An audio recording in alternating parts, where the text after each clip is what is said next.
kabarnya hari ini? Sehat ya? Mudah-mudahan semuanya bahagia walaupun udara di luar sana panas sekali hari ini. Saya Kak Rose, siap menemani Anda di acara Rumpi Dosikan. Ditemani oleh Daniel di pojok sana dan tentunya sudah hadir beberapa bintang tamu. Yang pertama yang akan kita wawancara ini adalah seorang artis seni peran yang kayaknya udah puluhan tahun ya, sudah berbagai macam peran sampai dia ditunjukin cuplikan aja dia lupa ini kapan ya gitu. Dan ini Arum. Assalamualaikum Bu. Waalaikumsalam. Berapa ratus Bu? Udah berapa? Kayaknya tua banget aku ya. Sementara usia aku sudah 80 kayaknya ya. Highlander dong. Masih ada. Nanti kita ngobrol ya, tapi kita kebacakan dulu untuk bahas yang lagi ramai di luar sana terjadi kemarin atau hari ini yang menuai perhatian publik dan juga menuai komentar-komentar baik itu untuk hal-hal yang datang dari dunia nyata maupun dari dunia masih seputar Raisa dan Hamis Daud ya. Kemarin kan Hamis Daud pas banget dia keluar gitu, jadi ketemu wartawan pada saat dia menindaklanjuti laporannya soal dugaan pencemaran nama baik karena ada beberapa akun yang menyebut dia itu nggak bayar karyawan dan dan hal-hal lainnya. Nah kebetulan ya, langsung wartawan ketemu sama Hamis Daud kan. Mumpung ada banyak beritanya, jadi ditanya macam-macam sekalian seputar dugaan bahwa dia itu ada hubungan spesial dengan siapa namanya Sabrina Alatas ya. Kita lihat cuplikan keterangannya Hamis Daud berikut ini dan apa komentar netizen. Masalahnya ya, sebenarnya kalau cuman Pinterest aja sama foto dia rame-rame itu mungkin ya itu kayak aku bilang ya 50% lah gitu ya. Tapi begitu ada lagu lagunya judul apa? Mirip Aku, Pengganti Aku. Wah, orang makin cocokologinya makin ya kan. Tapi coba ada keterangan soal Pinterest itu yang membuat netizen masih ragu dengan keterangannya Hamis Daud. Padahal Hamis itu kayak menjelaskan itu dengan terbuka, wajah selalu tersenyum ya kan, walaupun dia adalah kelihatan tuh kerut-kerut agak marah dikit ketika dia membahas soal diberitakan macam-macam dengan Sabrina ini. Coba kita lihat nih ya.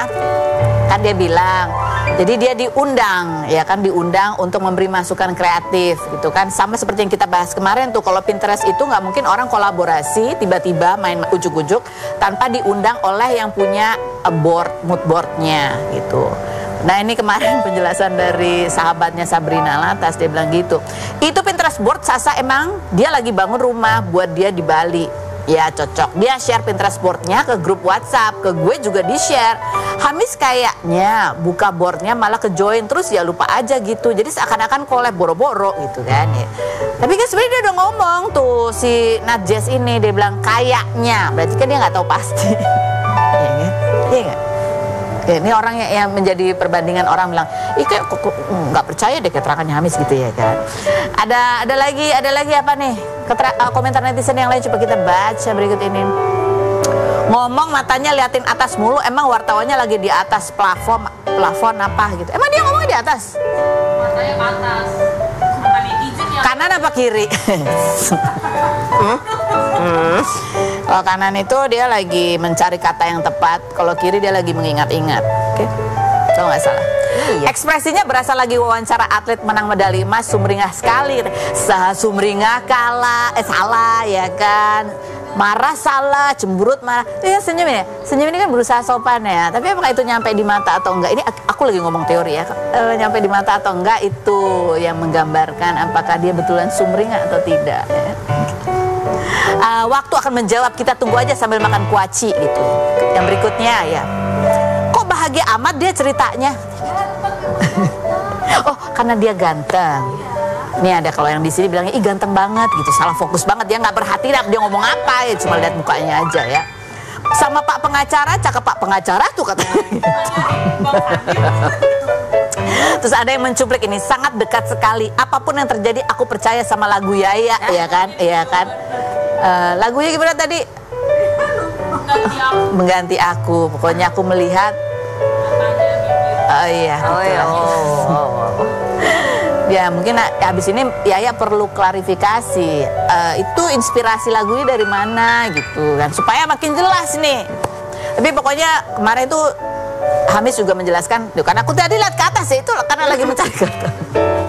Lagi ingat-ingat Hamis ngomong apa. jadi Hamis kan sempat ngomong bahwa dia dan Yaya itu best friend, nggak ada apa-apa dia tuh, dia mau mengakhirin juga dengan baik-baik saja. Tapi aku melihat ada sebuah ekspresi yang oke, nanti aku salah. Kita kan ini Arum, langsung kita lihat profil yang berikut ini. Nah, kita sudah bersama dengan Nini Arum nih, wajahnya wirawiri di layar kaca dari sejak tahun 1800. Oh enggak ya. Nih, kalau kita ngomong soal Nini Arum tuh peran yang banyak dilakoni itu adalah peran macam-macam. Tebak-tebakan. ART. Belum pernah jadi Nenek sihir. Hantu. Yang paling gong sih waktu peran berapa episode tuh cuman ember. Itu produksi Trans TV loh. Coba dong kita bikin embernya. Ingat nggak? Ember. Oh gitu. Itu ceritanya. Tahu nggak sih Mbak ceritanya? Nggak, itu hits banget loh di Trans TV. Waktu itu ulang tahun tapi. Jadi kenapa dia dinamakan Nenek Ember? Jadi dia tuh kekalungan embernya. Iya. Kenapa? Jadi aku baru pas baca ceritanya tuh aku baru ngakak. Dia itu minta mau ngambil air buat cucunya. Terus dia nyungsep di ember. Bukan, nyungsep di sumur. Kekalungan itu ember. Oh. Terus udah gitu nggak ditemu-temuin tuh, terus jadilah hantu ember. Dengan meminta tolong ember, minta dibukain, Bo. Tapi itu hits rating banget. 1, itu benar, itu zaman bioskop Indonesia Trans TV. Jenius banget lo ya. Itu dialognya cuma itu doang. Aja dari scene 1 sampai 60. 60 scene. Oke. Ini ngomong-ngomong soal peran ART kemarin tuh kalau kita bicara konten di sosial media TikTok itu lagi rame. TikTok bunyinya ada lagi nih captionnya, peran pembantu aja terkenal, apalagi peran utama itu. Coba lihat ini ada kayak apa sih ini. Oh, iya. Masuk loh. Oh ya ampun. Itu foto kapan ya? Ini siapa? Itu ya banyak nih. Ya Allah, iya ya. Jadi ini adalah orang-orang terkenal walaupun kebanyakan perannya adalah support ibaratnya ya. Sama ya. Tapi kan pernah jadi peran utama sebetulnya kan? Gimana? Bukannya gitu. Pernah nggak jadi peran utama? Tadi briefing gitu. Pernah kan? Nah, kalau nggak percaya ini kita lihat nih peran utamanya. Merinding itu, ya Allah, dapat loh, hebat banget. Ya ampun. Apa kita cari ya? Tolong di share ya. Aku nggak punya rekamannya. Cinta Paula ya. Paulina. Tapi si perempuan itu namanya Paula. Iya kan? Paula sama Paulina. Paula yang jahat. Paulina yang baik. Tadi minta peran utama. Aku saking banyak ya itu drama dulu ya. Cinta Paulina bener. Tapi katanya yang ngisi suara si Paulina itu ada banyak, bukan cuma satu orang doang. Saat pertama kali itu aku, teman-teman aku, terus beberapa tahun kemudian terus diganti rollingan, suara ulang, ganti orang. Oke. Selain Cinta gitu. Paulina pernah ngisi suara apa aja? Banyak. Apa yang kita kenal yang meledak itu sering ditonton apalagi? Maria Mercedes enggak. Aku lupa ya, karena itu kayak seperti potongan kayak FTV. India dulu kan sering disulis suara, cerita-cerita India. Terus cerita-cerita lebih banyak India sih. Oh, India lebih banyak. Ada dulu El Desprecio. El Desprecio itu, ya itu ini juga Spanyol juga. El Desprecio. El Desprecio itu adalah pertama kali aku dubber. Oh, pertama kali. Itu naskahnya OAAA. Itu casting tuh dulu tuh. Dubbing aja gila. Casting. Dubbing casting, Mbak. Itu gila bener banget. Dan itu yang latihannya hampir rebutan video dulu. Jadi sebelum kita masuk studio, kita latihan ada videonya. Di filmnya dimasukin dulu kan, film masuk kotak geset, dimasukin. Itu pakai naskah. Jadi antara ini mesti cuneng tuh. Di jeda, terulang lagi jeda. Dan itu ngantri yang latihan. Karena videonya cuma 2. Pemain yang nyulis suara ada kali 20. Belum ada handphone gitu ya? Belum ada, Bu. Itu aja. Jadi kalau apakah aku, terus kalau dia jeda, aku apa? Gitu. Enggak, yang paling sebel. Enggak bener. Kadang yang paling sebel kalau di dubber itu sutradaranya namanya PD, pengarah dialog. Kadang-kadang ada jeda yang kita di Indonesiain teman gini. Tapi apakah itu suka dimarahin aku? Kenapa? Jadi jangan gitu loh. Tapi apakah lu isi di tengah? apa gitu. Suruh ngarang sendiri. Iya, ngarang tapi yang pas aja, yang sesuai gitu. Kalau udah tapi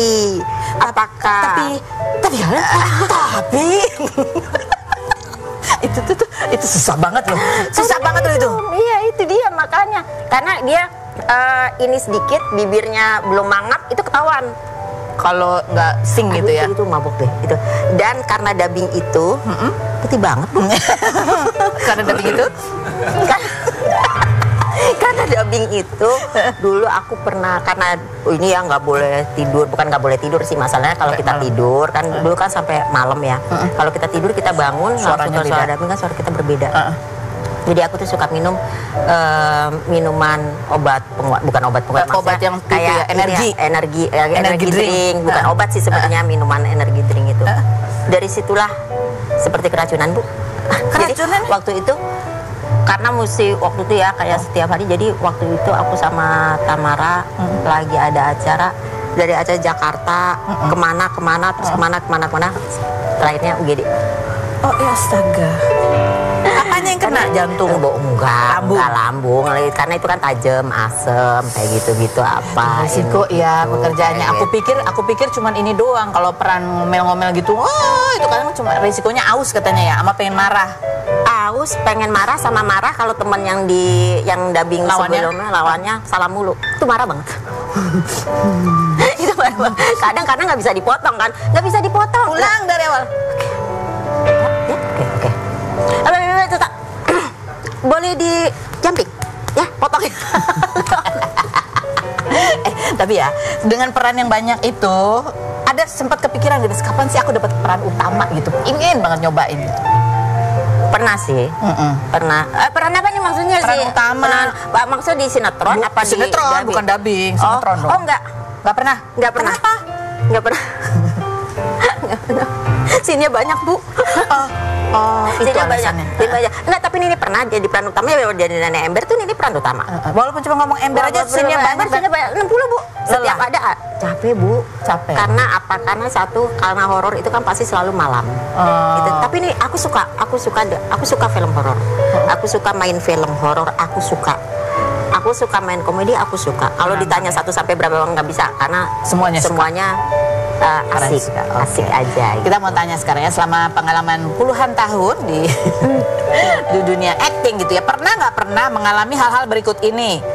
Dilempar kaleng sama fans. Pernah ya? Jahat banget ya. Iya, lagi ngapain suka apa dilempar kaleng? Itu lagi hitsnya dulu, filmnya masih weekly sama Tamara itu, karena aku jadi Olive yang cerewet banget apa-apa. Jadi kalau nggak salah tuh di satu mall yang saat itu lagi hits, lagi jalan itu dilempar kaleng, itu kaleng kayak kongguan itu gitu. Gila, mantep banget. Rasanya gimana waktu perasaannya? Tadinya mau mana, tapi karena ya Hamilton desa gitu, hamil. Ibu-ibu. Itu ya, jadi Olive tuh jangan Kirain bangga. Enggak.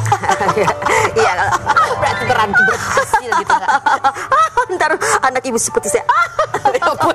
Itu kalau lagi peran ya. Oke. Pernah nggak ditawarin peran tapi perannya itu nggak ada dialognya, nggak ngomong sama sekali, hanya ekspresi aja? Ada. Di film Bangsal Isolasi itu benar. Oke. Jadi itu awalnya produsernya telepon aku, dia gini, "Mbak ini main film sama aku, mau cerita apaan dulu?" Aku bilang cerita di penjara. Oh oke. Itu di Benteng Vandenberg itu, sebulan kita di sana. Tapi Mbak itu nggak ngomong. Oh, senang hati dong ya. Kan nggak usah ngapalin. Enggak. Lebih susah ya. Lebih susah. Ternyata lebih susah. Tapi aku pernah ngomong sama Tamara, "Mbak, aku pengen deh syuting tapi nggak ngomong dari scene ke scene, pengen nggak ngomong gitu, nggak ngomong aja, nggak ada voice over, nggak ada. Pokoknya udah gitu aja." Dan itu kejadian. Hanya jeritan, nangis. Lebih capek dong itu ya. Capung, Bu. Capek. Tapi senang. Apalagi yang masih pengen dicobain? Peran apa? Kan peran gak ada dialog udah nih. Apalagi? Putri Salju kayaknya. Itu ada tiap lebaran. Itu kue Putri Salju. Ini ada lagi nih, di balik peran-peran ya. Ini ada kisah ini soal kucing gitu ya. Nih bagaimana, ada postingannya ini soal kucing gitu ya. Nih, bahwa semua hewan yang pernah hidup di dunia baik itu yang berada di darat, udara maupun di lautan akan dikumpulkan di akhirat kelak untuk menghadap Allah. Semua hewan-hewan yang dikumpulkan akan ikut memberikan kesaksian terhadap apa yang sudah kita perbuat terhadap mereka di dunia ini. Gitu. Nih, katanya kan kamu awalnya tuh nggak ada kepikiran mau memelihara kucing, justru suami kamu. Kenapa? Enggak. Kucing. Oh ya, aku kalau sama kucing tuh bentar gue. Sekarang enggak. Dulu aku takut sekali sama kucing. Takut sekali. Jadi suami aku tuh adalah sekeluarga adalah pencinta hewan. Apapun, burung apa dulu suamiku sering cerita. Ayahnya sangat pencinta binatang. Jadi kalau makan sama burung, burungnya diusir sama ibunya, pasti langsung urung makannya. Gitu. Terus pertama kali aku dikasih kucing itu sampai takut ngasih makannya, sampai aku lempar gitu, takut banget gitu. Sampai pernah dicakar sehingga berdarah sampai yang luar biasa banget. Tapi entah kenapa jadinya, terima kasih Mbak, ini 5.000 ya. Terus lama-lama jadi sayang, nggak tahu kenapa. Kadang-kadang kucing itu, jadi makin kita menjauh si kucing itu makin dekat sama aku gitu. Terus tidur di sini aku tuh ternyata dengan suara yang itu tuh luar biasa Mbak, itu luar biasa banget. Dan menurutku makhluk yang paling jujur di dunia ini adalah hewan. Apapun. Karena dia kalau lapar dia bilang lapar, dia datang ke kita minta makan kayak gitulah gitu. Dan sebetulnya yang yang datang ke aku dan ke suami aku tuh bukan kucing-kucing mahal, kami tidak membeli. Jadi kadang-kadang ada orang yang buang kucing itu gitu di kardus lah, di apalah kayak gitu loh. Dan dulu kalau dibilang mahal nggak, ini nggak, sangat mahal makanan binatang itu kan mahal banget ya, makanan hewan itu. Pernah pada suatu masa waktu aku syuting di Trans TV, hits ya Trans TV ya, syuting di Trans TV itu syuting demi masa dulu sama sutradaranya ada di Tudupan, sama Mas Japra waktu kemarin. Tadi aku ketemu, itu aku ketemu sama Ustadz besar waktu itu, Ustadz terkenal. Suamiku nanya gini, boleh nggak kalau saya buang kucing gitu? Buang kucing karena mahal biayanya, mulai berat apa gitu. Dia cuma bilang gini, kamu boleh buang kucing asal kamu yakin kucing itu bisa makan. Kalau kamu tidak yakin, kamu tidak boleh buang. Pun di pasar pun dimanapun, tapi kalau kamu tidak yakin, jangan dibuang karena dia tetap makhluk Tuhan. Kayak gitu loh. Tapi itu bener loh, kucing itu tuh mengajarkan kita cinta kasih yang tulus banget gitu, yang melihatnya yang apa gitu ya. Jadi kucing yang aku piara tuh ya itu tuh buta. Nih ini nggak bisa lihat Mbak, tapi dengan itu dia mau ngasih pelajaran gitu sama kita betapa gue begini nih, lu menghargailah hidup lu sendiri gitu loh, kayak gitu. Kalau misalnya dibilang kalau ada kucing yang ketabrakan, aku pernah tuh ada kucing ketabrakan gitu ya. Sebenarnya bukan kucing aku juga, dia sering makan aja di tempat aku. Itu ketabrakan dan aku bawa Mbak ke klinik dokter. Ya, itu patah apa itu sampai yang 10 juta yang begitu, yang mahal, tapi bagiku nggak masalah gitu lah. Karena pernah suamiku saya mengingatkan, siapa tahu kita masuk surga dengan karena dia gitu, karena binatang itu gitu. Kucing tuh luar biasa bagi aku ya. Apa aja sih, hewan apapun, mau anjing, mau iguana, mau apa aja, luar biasa. Ini menyentuh hati sekali. Iya. Nanti kita ngobrol lagi ya sama Nini. Berikut ada Nabila. Kita lihat dulu profilnya berikut ini. Baik, kita sudah bersama dengan Nabila Ayu. Kita ingin mendengar cerita Nabila Ayu dari perjalanannya berapa hari atau beberapa minggu yang lalu mengunjungi perbatasan Palestina di Jordan gitu ya, sempat mengunjungi kamp pengungsian juga sama rumah sakit kanker. Betul. Dan kamu juga sempat juga pastinya ke Aqsa. Iya, alhamdulillah ya Kak. Ada videonya, kita lihat dulu yang berikut ini. Tadi nih sambil ada videonya, Nabila sambil cerita gitu ya, siapa aja yang dia temuin gitu, adalah anak-anak yang memang dibawa dari Gaza Iya, jadi pengungsi. aku tuh kesana kemarin memang sama Ustadz Erik Yusuf dan teman-teman relawan Nusantara, tapi dibantu juga oleh tim peduli di Jordan. Dan itu tuh aku datengin ke beberapa camp Kak, jadi nggak cuma satu aja. Ada yang memang dari tanggal 7 Oktober yang dulu banget, dan ada juga yang memang kayak baru sebulan yang lalu, terus datang dari Gaza. Jadi aku lupa baru nama ya, campnya ya. Itu di camp terakhir aku. Nah kalau tadi kakak lihat ada Viti yang sama adik yang Perempuan baju putih yang perempuan itu namanya Maria. Itu adiknya memang baru datang dari Gaza, nggak lama gitu ya. Terus kedarulannya papa mamanya syahid dan matanya harus nggak bisa lihat lagi karena kena bom gitu. Jadi masya Allah banget Kak, di sana aku benar-benar ngerasain apa ya, momen yang selama ini tuh aku selalu menanti-nanti gitu loh Kak, karena kan selama ini aku juga maksudnya ikut bersuara juga tentang Palestina, tapi belum pernah nih yang namanya menyalurkan langsung gitu, hanya kayak ada buka link, donasi gitu-gitu. Nah qadarullah pas diajak Ustadz Erik Yusuf bersama teman-teman relawan Nusantara tuh aku kayak ngerasa bersyukur banget karena bisa langsung memberikan penyaluran untuk mereka. Bahkan kamu juga ini ada benar-benar iya. kamu beli gitu ya? Aku sempat ke rumah sakit cancer di sana, dan memang itu rumah sakitnya terbesar yang ada di Jordan, dan memang banyak sekali warga-warga saudara-saudara Palestina tuh yang dirawat di sana. Nggak hanya ada orang dewasanya, tapi juga banyak sekali anak-anak kecil kan. Dan kalau kakak lihat ini kan ada gambar anak kecil ya. Nah ini tuh gambar mereka buat sendiri, dan aku beli ini. Dan hasil dari penjualannya ini akan disumbangkan untuk mereka, untuk pengobatan mereka. Jadi mereka tuh masya Allah banget ya, maksudnya Tetap berusaha untuk berusaha. diri Dan mereka ini juga juga. buatan mereka juga Kak. Apa Nih di aku dalamnya? sempat beli magnet kulkas juga. Ini gambar anak kecil di sana yang memang lagi sakit cancer. Dan kalau ini aku waktu beli di Aqsa sih. Jadi kan aku alhamdulillah memang sempat Allah mudahin ke Aqsa. Dan di Aqsa tuh kan banyak ya saudara-saudara Palestina yang mungkin berjualan, berdagang gitu. Dan kita memang salah satu bentuk dukungannya adalah dengan salah satu bentuk dukungannya membantu mereka membeli dagangan mereka gitu Kak. Dan aku beli beberapa lah, banyak gitu ya. Tapi masya Allah ya, mereka tuh ngasih bonus lagi Kak. Jadi dalam situasi kondisi yang memang sangat tidak mudah buat mereka tuh masih senang buat bersedekah. Itu yang buat aku tuh ngerasa ya Allah, aku malu deh selama ini. Mereka tuh masya Allah banget. Ini aku juga video. Dan benarkah pada saat di sana kamu sempat dikira kamu adalah orang Palestina yang sudah menjadi warga negara Indonesia? Selain berikut ini jangan kemana-mana, tetap di Rumpi Industri.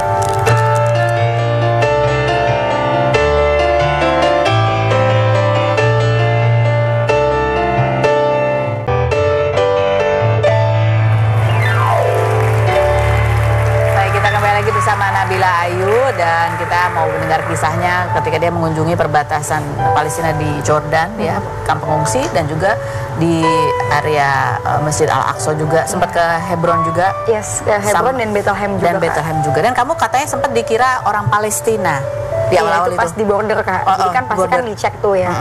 Dan pas dicek tuh teman-teman aku semua udah lolos nih gitu. Tinggal aku sama Mama kan, sama ada yang kameramen juga sih. Nah, kedua aku pakai kayak himar gitu ya kayak, tapi nggak yang bercadar sih, yang biasa gitu.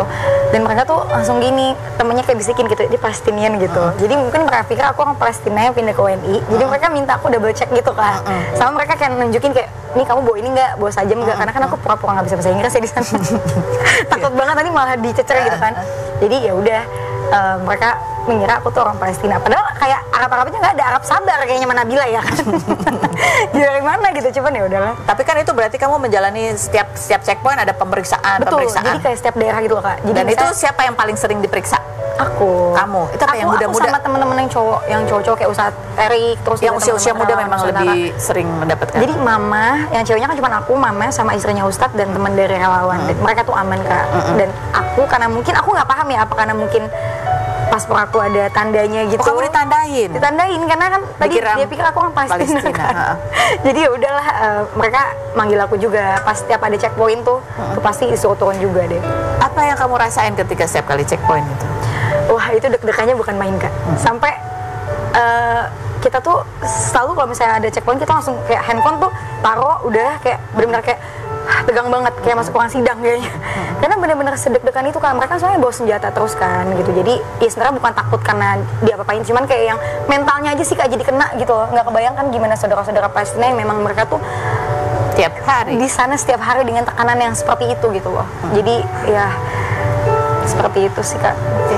Kan pada saat kamu ditawarin sama Ustadz Erik untuk datang ke sana gitu, kamu ngomongnya gimana sama orang tua kamu? Itu kan juga nggak mudah ya, betul. karena ya banyak orang ingin datang, ingin beribadah di Masjid Al-Aqsa, tapi kan tahu ya kondisinya tidak mudah di sana gitu. Nah ini kan anak perempuan, mana masih lajang ya kan? Gimana tuh? Alhamdulillahnya kalau Mama diajak juga, memang kan aku kemana-mana juga sama Mama ya, jadi alhamdulillah Mama aman sih. Cuman buat izin ke Papa sih Kak, yang Papa tuh sempat khawatir kayak di sana tuh gimana deh, aman nggak? Karena kan memang kita satu keluarga besar tuh juga belum ada yang pernah ke sana gitu. Dan aku juga sempat nanya-nanya sama teman-teman aku, kayak Kak Ciki juga sempet, terus Kak Hamidah, dan mereka bilang sih insya Allah sih aman deh gitu. Karena kan kita niatnya di sana juga mau ibadah gitu. Jadi ya insya Allah ya nggak bakal kenapa-napa gitu. Ya udah deh, aku sholat istikharah. Terus aku minta izin lagi sama Papa, gimana ridho nggak kalau aku ke sana gitu. Dan Papa bilang, ya udah deh kalau emang kamu mau ke sana, insya Allah Papa ikhlas, ridho. Semoga Allah mudahin dan Allah jaga. Dan alhamdulillah sih Kak, nyampe sana ya memang Allah tuh mudahin banget gitu. Cuman ya maksudnya tetap ada hal-hal yang bikin kita tuh tertekan, pasti ada. Cuman kita bawa enjoy aja. Justru kita harus pura-pura jadi turis Kak, biar nggak curiga kan mereka. Oh ya, jadi harus kayak wah gitu ya, apa gitu. Oke, baik lah, ini kan dia udah sering checkpoint, udah sering tegang ya. Ini kayaknya nggak ada apa-apanya. Kita duduk kan, Nabila ayo di kursi fitnah atau fakta, silakan. 2. Belum pernah ya? Ini sih nggak ada apa-apanya juga ya. Dibanding itu apa? Checkpoint. Adegan checkpoint atau ini adegan ember itu ya. Lebih deg-degan checkpoint gitu sih. Iya benar sih. Oke, duduk di sini untuk menjawab pertanyaanku dengan jujur apa adanya. Apakah pertanyaanku ini jawabannya fitnah atau fakta? Ini fitnah atau fakta? Kalau lagi dekat-dekat rumah kamu itu jalannya cepet banget, buru-buru, takut kelihatan orang karena takut dimintain foto. Fitnah atau fakta? Fitnah banget. Fitnah banget. Ada siapa yang ngomong emang? Ada komentar netizen kita tanya nih. Olah pantas atau setiap aku beli bubur buat anakku di Duta Pagi. Always ketemu sama Bu Nini ini. Mau nyapa plus minta foto, malu takut salah orang katanya. Dia sering jalan kaki kok, kalau kita perhatiin beliau kayak buang muka tuh, cepat jalannya cepet. Mungkin lagi banyak urusan. Enggak, aku emang kalau jalan cepat, tapi lebih kalah cepat sama suaminya aku. Jadi aku kalau karena aku kalau kemana-mana aku jalan kaki, kalau di perumahan tuh jalan kaki, jalan. Tapi kalau itu aku tegur bukan takut, gua takut mintain foto karena takut ketinggalan suaminya. Jalan kan sekalian olahraga pagi ya kan, kelar gitu. Jadi itu jalan cepat karena lapar mau beli bubur. Maaf Bu, takut kehabisan buburnya. Oke, lanjut Nabila Ayu, fitnah atau fakta? Nabila Ayu, bahwa kamu kemarin sempat harus dikenalin sama Dewi Persik. Fitnah atau fakta? Fitnah. Enggak dikenalin sama Dewi Persik. Enggak dikenalin. Enggak. Terus sampai gini enggak. Emang ada tapi ada kok jadi penyanyi dangdut tadi kan. Kalau dikenalin ke Dewi. Bukan, maksudnya ada yang kenalin apa Dewi Persik pernah ada yang ini kenalin ini gitu. Enggak pernah. Tapi kalau taaruf pernah. Belum sampai di tahap taaruf sih, cuman baru pengen taaruf tapi kayaknya nggak jadi gitu. Hah? Oh ini ada deh. Kalau ini ceritanya apa nih sebenarnya? Karena banyak bercanda ya, jadi kita bercanda mulu. Dua cowok, satunya TNI, satunya polisi. Sama-sama PDKT sama kita. Sama PDKT sama Kak Dewi. Lalu? Bukan saya. Sama aku temenan. Terus kata Kak Dewi, ini kayaknya kamu cocok deh. Enggak, TNI sama polisi ini sama-sama suka sama Kak Dewi sebenarnya. Tapi aku berteman aja. Iya. Sama. Berteman. Iya. Ya, Kita kan lanjut. emang anaknya kan easy going banget ya Kak. Ya cuma berteman sama siapapun. Enggak, aku mundur karena aku tahu dia sama TNI gitu loh. Oh, maksudnya rebutan? Bukan. Itu dulu, maksudnya mundurnya aku, maksudnya ya aku belum klik, aku menjodohkan dia sama itu. Iya. Aku juga mundur Kak, karena apa? Karena Ini berbicara satu pria yang sama. Gak bisa berkelit. temenan Kak, temenan. Jadi kebetulan memang Kak Dewi tuh punya Jawabannya saya berikut ini aja deh, jangan kemana-mana tapi bingung sih kan.